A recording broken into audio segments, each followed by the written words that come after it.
여러분들이 집에서 밥할 때 맨 처음 뗄 가운데 썼다가 또 연탄으로 했다가 그 다음에 이제 가정에 보일러를 썼듯이 여태까지의 인류가 역사가 처음 출발서부터 지금까지의 우리의 삶이 탄소사였습니다. 여태까지 죽던 우리의 삶이 탄소사회로 했다는 이제 우리 저탄소사회를 할 때 왜 저탄소사회로 움직이냐 그런 그 주 원인이 있습니다. 나무에서 석탄을 봤을 때는 증기기관이 발명되고 석탄을 선도할 때는 내연기관이 발명되는데 이 석유가스 시대에서 앞으로 것이 뭔지는 모르겠지만 저탄소사회인 것은 분명하고 신재생 수소에너지라고 봤을 때 모든 주 원인이 기후변화 문제입니다.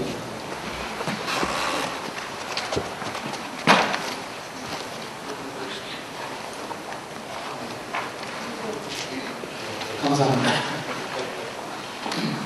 요 20세기의 우선 석유입니다. 석유를 지배하는 자가 전 세계를 지배하는 이 석유가 20세기 말에는 저주의 대상입니다. 화석연료를 쓰지 말라. 그러한 문제는 기후변화 문제가 되는 겁니다. 이 기후변화 문제라고 하는 것이 단순히 저희가 지구온난화 문제 가지고 대처하자 그런 문제 그 지구과는 차원을 떠나서 우리의 삶에 가져가는 임팩트는 여태까지의 우리가 사용한 에너지 이론을 바꾸는 그런 엄청난 임팩트가 있는 그런 문제가 되겠습니다. 기후변화 문제가 그런 우리 여태까지의 탄소를 저탄소사회 기후변화 문제가 한마디로 얘기하면 화석 연료를 쓰지 말라는 겁니다. 사용을 줄이라는 건데 석탄, 석유 이거를 하지 말라는 건데 그러한 그 사회에서 우리가 저탄소 사회를 만듭니다. 그러한 기울점이 있습니다. 그래서 저희가 여기서 강조를 하고 싶은 것은 이 저탄소 사회로의 이 전환은 우리가 지금 이번 정부 들어와가지고 강조를 하고 있는데 이건 정부뿐만이 아니라 앞으로도 우리가 지속적으로 추진할 과제입니다. 우리가 지금 우리 정부 내에서 강조를 하고 있지만 이것은 그 이후에서 계속 우리가 추진해야 될 과제, 우리가 추진해야 할 방향이다라는 것을 강조하고 싶습니다. 이 에너지를 또한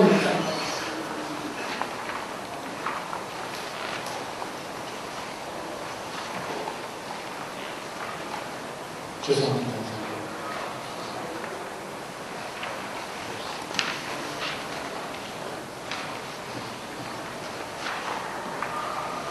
이 에너지를 보면은 나무를 사용한 그러한 사용량이 감소되면서 석탄이 그 사용량이 증가되는 이 시점에서 일어난 것이 1800년대 중반에 산업혁명이 생깁니다. 석탄의 사용이 줄어들고 석유가 발견이 되면서 석유의 사용량하고 석탄 사용량의 이 적합점되는 데서 오일주가 여기서 제가 강조하고 싶은 것은 산업혁명 이후에 선진 각국이 온실가스를 배출을 했다는 겁니다. 그리고 우리와 같이 이런 중국, 인도 같은 그런 신흥계급은 이러한 오일쇼크 1970년대 이후부터 온실가스의 주요 가스는 CO2를 배출하기 시작을 했는데 여기서 우리가 시작한 것은 우리가 기후변화 대응에 있어서 선진국하고 그 다음에 우리나라 중국과 신흥계급하고는 좀 대응이 좀 달라야 되겠다. 그러한 이유는 선진 각국은 100년 전부터 1850년부터 산업혁명 이후에 많은 온실가스를 그러한 배출을 한 반면에 우리나라 중국 그러한 나라들은 최근에 들어서부터 그런 CO2를 배출했기 때문에 대응하는 그런 방법이 좀 달라야 되지 않겠느냐. 똑같은 방법으로 우리가 대응하는 것은 역사적인 책임 문제나 이런 측면에 있어서 좀 엄필하지 않냐라는 그런 좀 강조를 드리고 싶습니다. 이러한 문제 해결을 위해서 전 지구적으로는 현재 기후변화 체제 관련해가지고 협상이 이루어지고 있고 이건 나중에 자세하게 뒤에서 말씀을 드리고 이 기후변화 협상이 굉장히 어렵습니다. 어려운 이유가 뭐냐면 기후변화 문제를 발생한 그 원인 제공자는 선진국인데 피해자는 한국의 대응이 늦어요. 그런 측면이 하나가 있고, 또 한 가지는 기후변화 문제를 대처하는 방안이 신재생에너지, 이제 그러한 파트가 되겠는데, 그거는 단기에 많은 비용이 들어가지만 효과는 장기적으로 그런 계획이 생긴다는 겁니다. 그렇기 때문에 시간이 많이 걸려서 대체제라는 측면에서도 시간이 많아서 어려운 점이 있는데, 여러분들 1980년대 전 지구적인 글로벌 이슈 중에 하나로 화두가 됐던 게 오존층 파괴라는 문제였습니다. 그 오존층 파괴에 관련해가지고 생겨난 그 국제적인 환경 협약이 비엔나 협약하고 몬트리올 요정서인데, 그것은 아주 신속하게 잘 빨리 됐어요. 뭐냐면 오존층 파괴가 된 그 피해자가 선진국이었고, 오존층 파괴 물질에 대한 그게 프레온가스입니다. 여러분도 잘 아시는 냉장고에 들어가는 프레온가스인데, 그에 대한 대체제, 프레온가스 CFC에 대한 대체제가 HFC라고 하는 그게 발명이 돼가지고 또 많이 판매를 해야 됩니다. 그렇기 때문에 오존층 같은 경우는 신속하게 됐는데, 기후변화는 굉장히 더디게 지금 되어 있다는 점을 말씀드리고 싶고, 이러한 전 지구적 차원과 더불어서 각국에서 규제를 하고 있습니다. 아까 이재 공동 대표님께서 강조하셨듯이 기후변화 관련해가지고 코펜하겐 회의에 어떤 합의하고 여부를 떠나서 각국이 규제를 하고 있습니다. 여기에 저희가 대응을 하게 되는데, 가장 대표적인 게 EU입니다. 2012년 시행하는 자동차 규제가 있는데, 그것은 뭐냐면 1kg 주행 시 130g 이하 탄소 배출량을 규제하는데, 초과 시 1g당 20mg를 낸다는 겁니다. 여기 우리나라가 유럽에 수출을 하고 있는데 2000cc, 유럽에는 디젤 자동차를 많이 사용하기 때문에 디젤 자동차 같은 경우 2000cc 소나타 같은 경우 지금 1km 주행 시 191g을 지금 발생한다고 합니다. 그러니까 지금 뭐 61g을 더 주요하게 가져야 되겠죠. 그렇기 때문에 저희가 어떤 기후나 지구적 차원뿐만 아니라 각국의 규제 대응에 대해서 우리가 대응을 하려면 우리가 지금부터 기술을 해가지고 이런 규제에 닿지 않도록 노력을 해야 되는 그런 과제가 되겠습니다. 이러한 가운데 각국이 저탄소 제품을 구매함과 더불어서 또 이산탄소를 감축을 하면 그 자체가 이 상품화가 됩니다. 돈이 된다는 거예요. 여러분도 잘 아시다시피 이제 감축하면 탄소 시장이 이제 그러는데, 이제는 우리가 눈에 보이는 상품이 수출이 돈이 왔다 갔다 하는 건데, 앞으로의 세상은 눈에 보이지 않는 이 내기 중에 CO2가 하나의 상품화가 된다는 거예요. 그래서 경제적 이익 창출이 되기 때문에 차관님께서 아까 말씀 경쟁력 강화의 기회로 우리가 삼아야 됩니다. 그런 점을 좀 말씀드리고 싶어서, 결론적으로 좀 말씀드리면, 여태까지 우리가 이렇게 달려왔던 길은 100m 달리기였다고 한다면, 앞으로 달리는 이 종목이 완전히 다릅니다. 100m 달리기에서 어떤 그 룰이 바뀌는 것이 아니라 종목이 완전히 바뀌는 110m 허들 경기를 우리가 달려야 되기 때문에, 여기에 따른 우리가 패러다임을 다시 바꿔서 노력을 해야 하는 그런 과제가 되겠습니다. 우리나라 여건 여러분들 잘 아시다시피 높은 해외죠. 그래서 한 가지 더 말씀을 드리면, 2005년도에 에너지 수익률은 588억인데 2008년도에 1236억입니다. 이것은 뭐냐면 정보통신기기, 컴퓨터, 자동차, 선박을 다 합한 그러한 수출 총액과 맞먹는다는 겁니다. 여러분들, 제가 2005년도 환경영문과정 갔을 때는 이 정보통신기기하고 자동차 합한 금액을 에너지 수입했는데 3년 후가 되면 선박까지 들어가요. 이건 우리가 에너지 수입을 그만큼 더 했다는데, 저희가 반성을 해야 할 것같게 됩니다. 자동차 311억들, 이 별거 아닌 것처럼 되고 가슴이 안 아픈데, 제가 토론토에 근무를 했을 때 한 가지 말씀을 드리자면, 거기에 칼 지점장이 거기 현대자동차 법인장을 만나면서 현대자동차 법인장한테 존경합니다. 정말 존경합니다. 이렇게 말씀을 합니다. 현대자동차 법인장이 왜 존경을 하느냐 그랬더니, 그 2002년도 당시에 그 현대자동차의 캐나다 수출이 6만 대였습니다. 그 소형차도 있고 대형차도 있고 평균 15,000불에 6만 대를 팔았는데 그 당시 칼 지점장은 한 달에 5,000매 칼, 서울 토론토 왕복 5,000매 판매가 자기 목표인데 그 한 매 가격이 1,500불이에요. 15,000불에 10분의 1밖에 안 되는데 그 5,000매를 팔기 위해서 무진장 애를 쓰는데 다 달성을 못했다는 겁니다. 근데 현대 자동차 같은 경우는 15,000불의 그것을 6만 대, 한 달에 5,000대를 파니까 얼마나 대단한 일이죠. 이렇게 존경한다라고 얘기하는데 그렇게 열심히 해서 팔면 뭐합니까? 다 에너지 수입하는 거잖아요. 수출은 또 수출대로 하고 원유가 고주가에다 10불만 지나면 우리가 9억 돈을 수입을 하는데 90억 돈을 추가했던 거예요. 그런 시점에서 우리가 에너지 전략, 에너지 효율에 대한 그런 과제를 저희가 적극적으로 강하게 추진을 해야 될 과제라고 봅니다. 그래서 이명박 대통령께서 했었는데 우리나라의 경우는 적극 추진을 해야 되거든요.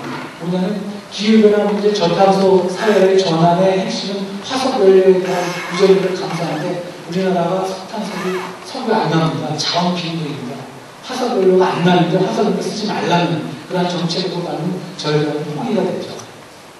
수입이 많은데 자생력 강화에 계기가 되고 그 다음에 우리가 근대화를 지었지만 이러한 재생에너지, 녹색 성장에 있어서 아직까지 시장이 확립되지 않은 초기 시장 선점력도 대단합니다. 그렇기 때문에 우리가 적극 추진해야 될 필요성이 있다. 우리나라 국내 관련 정책이나 그런 생활 관련 생각이 다음 발전에 김민호 과장님께서 해주시고 이러고 넘어가도록 하겠습니다.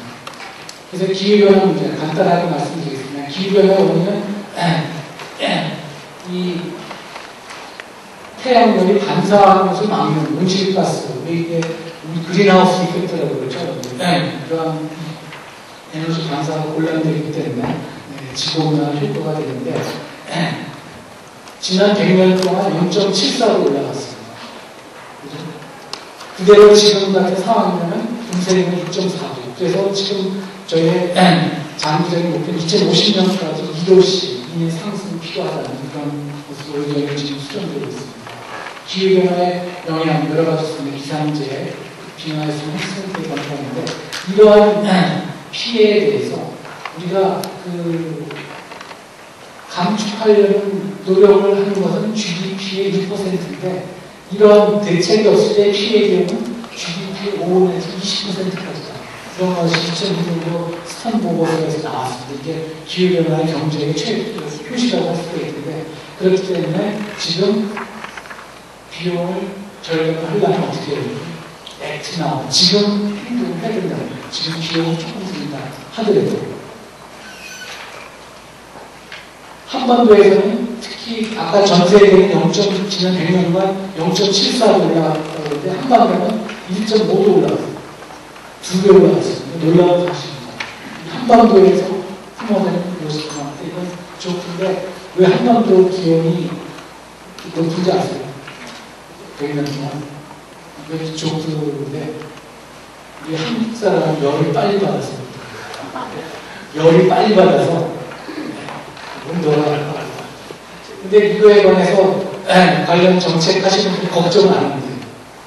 우리는 또 빨리 열이 받았는데 빨리 열시 무한의 조프 양면을 내고 우리나라가 여기에 대해서 대응을 더 강하게 해야 할 필요성이 있습니다.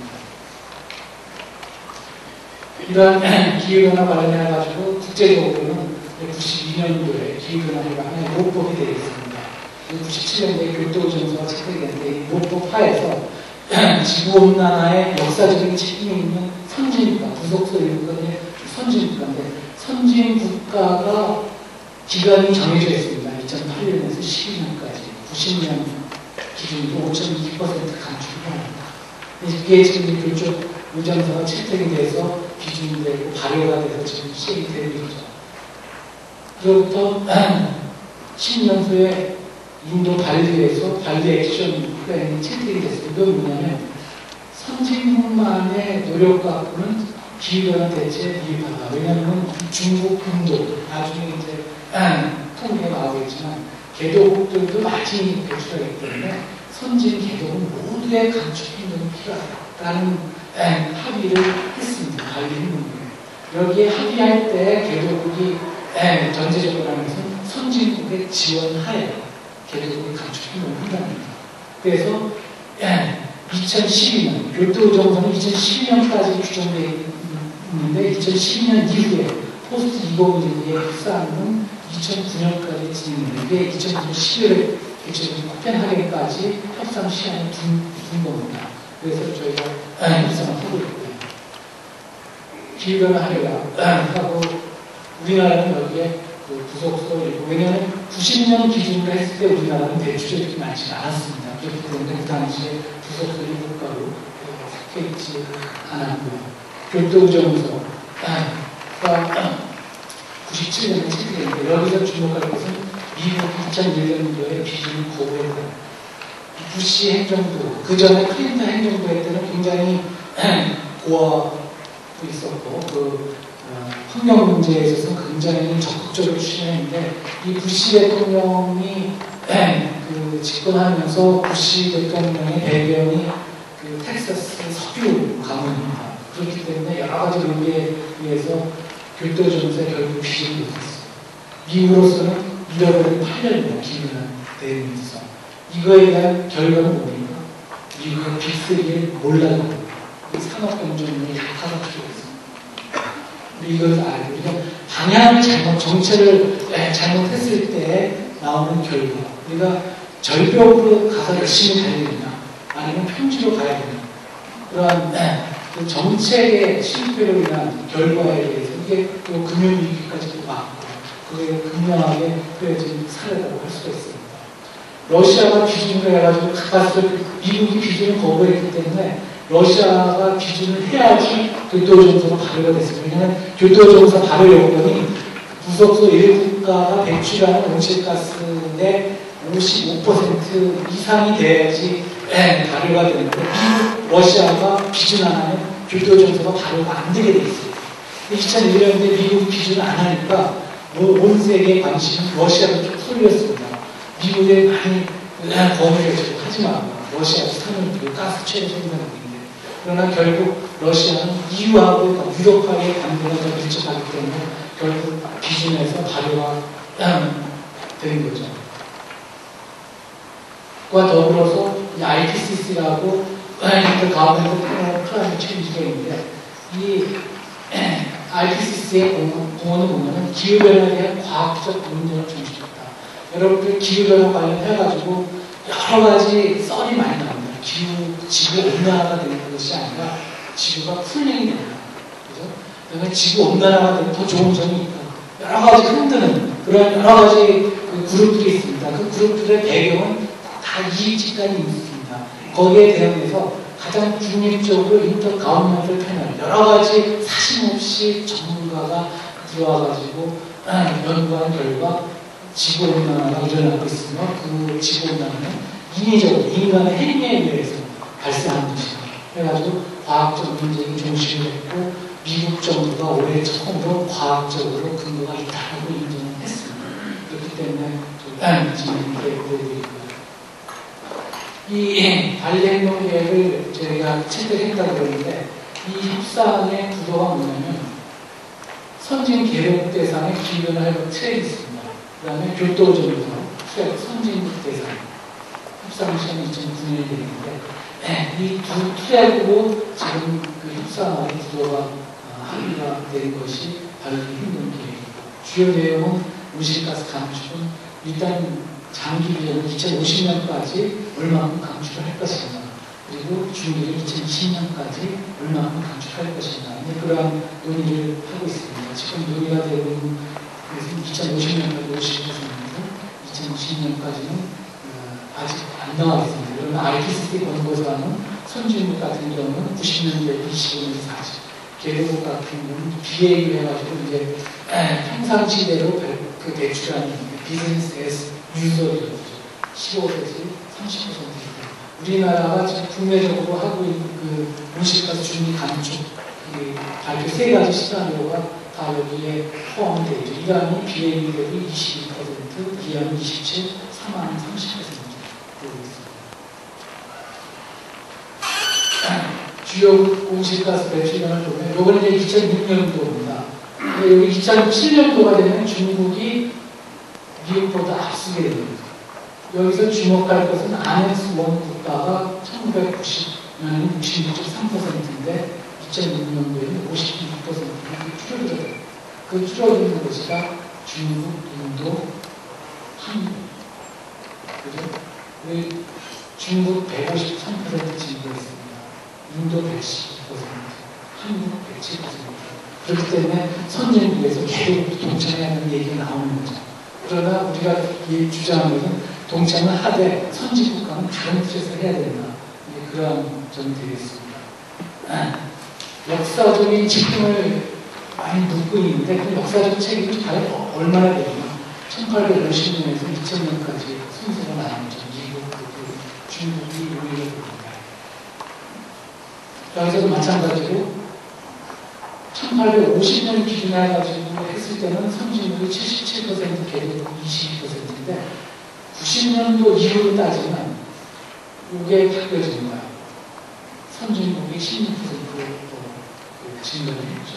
그렇기 때문에 개도국의 온실가스 감축을 해야 필요성이 있는 거죠. 이거 좀 스피릿에 중국의 3위가 되겠습니다. 해주시고요. 이 앞에 이 온실가스 배출량은 에너지 분야입니다. 에너지 분야에 있어서의 배출량 전체가 아닙니다. 그런 가운데서 각국은 아직 미국은 확정되지 않았지만 중국이 꼭 참여를 해가는 입장입니다. 지금 하원을 통과하고 그다음 왁스만 대표님보다 2020년까지 직접 아직 상원을 통과하지 않을 때는 확정적인 아닙니다. 일본 같은 경우는 지난 6월에는 90년도에 8% 이제 감축했는데 합의야만 이니셔가 되어가지고 지난 9월 22일 유엔기구나 협상 거기서는 90년 2020년까지 25%가 감축했습니다. 하지만 이거는 이제 여타 주요국이 다 참여를 전제를 할 경우 그 다음에 순수 국내뿐만이 아니라 외국에서 사들어올 수도 있는 그런 것들은 조금 진정성이 좀 떨어집니다. 앞으로 어떻게 이제 세계적인 그런 계획을 세워야 지금 주목되고 이유가 가장 모범적입니다. 노르웨이가 그 IPCC 권고대로 지난 10월 당국 협상 때 당초 30%에서 기후변화 협상 타결에 그 도움이 된다면 40% 감축되겠다 이렇게 나왔습니다. 우리나라는 아직 뭐 3가지 아니고 코펜하겐 전에 이제 결정을 해서 발표를 하는 모습이 있습니다. 그 협상 쟁점은 기본적으로 선진국 기본적 액션 포 액션입니다. 아까 보셨듯이 개도국의 행동에 동참이 없으면 기후변화 문제 대처가 어렵다. 그렇기 때문에 개도국의 행동이 있어야지 선진국도 행동을 하겠다. 이제 그러한 입장입니다. 개도국의 입장은 역사적인 책임 있는 선진국이 개도국의 감축 행동을 도와야 된다는 겁니다. 그러니까 액션 프롬 원 선진국이 재정 지원, 기술 지원을 해야지 개도국이 그 행동을 취해야 됩니다. 그런 입장이 팽팽하게 맞서고 있습니다. 그런 가운데 선진국은 교토정서 폐기, 싱글 리걸 인스트루먼트를 다 같이 이끌고 있고 개도국은 발리 협상 때에 합의된 스트레이트가 무슨 얘기냐, 교토정서 체제인데 이것이 굉장히 합의되기가 어렵습니다.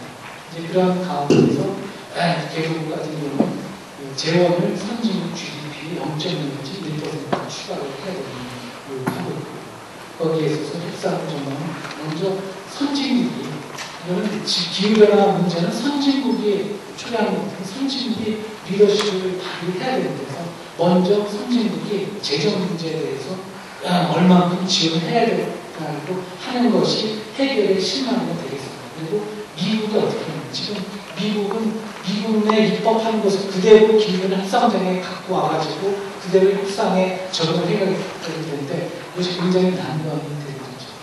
그래서 코펜하겐에서는 협상을 타결을 만남시키면 주요 사항에 대해서는 정치적인 합의, 또 주요 세부적인 사항은 추가를 우리나라 같은 경우는 여러 가지 안을 가지고 계지만 아까 제가 말씀드렸듯이 역사적인 책임을 발견해가지고 선진국과는 다른 틀에서 저희가 열심히 하겠다는 겁니다. 열심히 동참을 하겠다는 겁니다. 그리고 동참을 하면서 우리 국력에 맞게 기여를 하고 협상 타결에 우리가 기여를 하겠다는 겁니다. 그런 기여하는 방안을 우리가 두 개의 방안을 제시하고 있는데 이게 남아 레지스트리고 남아 트레이드입니다. 그 남아 레지스트리의 그 배경은 원래 관리행동 계획의 구조가 개도부대 감축 행동은 선진국 지원을 받고 MRB가 아까 있는 것처럼 측정, 보고, 검증입니다. 검증을 하는 이러한 구도가 되는 건데 우리나라의 제한 남아 레지스트리도 그러한 틀에 따라서 자발적으로 행동하는 것, 선진국 지원하는 것, 그 다음에 한국에서 부여하는 그러한 세 가지 구조이 있어서 저희들이 하고 있는 우리의 경우는 우리가 자발적으로 등록을 하고 국내법에 의해서 구속적으로 하고 국제적으로 우리가 검증받으면 우리나라에 대해서 지금 압력으로 들어오는 구속수 원의 편의 또는 국제적으로 구속력 있는 강제 무력 법안에 대한 대안이 아닙니다. 이것이 지금 저희가 협상에서 저희 발표를 하고 꾸준히 협상하고 있는데 상당히 호흡이 좋습니다. 기본적인 틀이 합의가 된다면 남아 레지스트리에 대해서 우리 의장도 협상의 중심이 되고 좋은 평가를 받고 있습니다. 그래서 앞으로 얼마 남지 않았지만 저희가 기회가 있어서 저희 우리나라의 여러 가지 제안이나 우리나라의 입장을 가져오기 위해서 열심히 노력하겠습니다. 마지막으로 정부가 하는 것이 아니라 우리 국민, 여기 그린 스타트인데 이 디맨드 사이드 매니지먼트가 중요합니다. 어떻게 저희가 서플라이 사이드 매니지먼트에 대해서 좀 얘기하는데 그런 점에서 그린 스타트의 의미가 중요하고 이 그린 스타트는 한 번 하는 것이 아니라 날마다 매일같이 스타트 해가지고 날마다 조금씩 변화되는 그런 우리 삶을 바라면서 제 발표를 마치겠습니다. 감사합니다.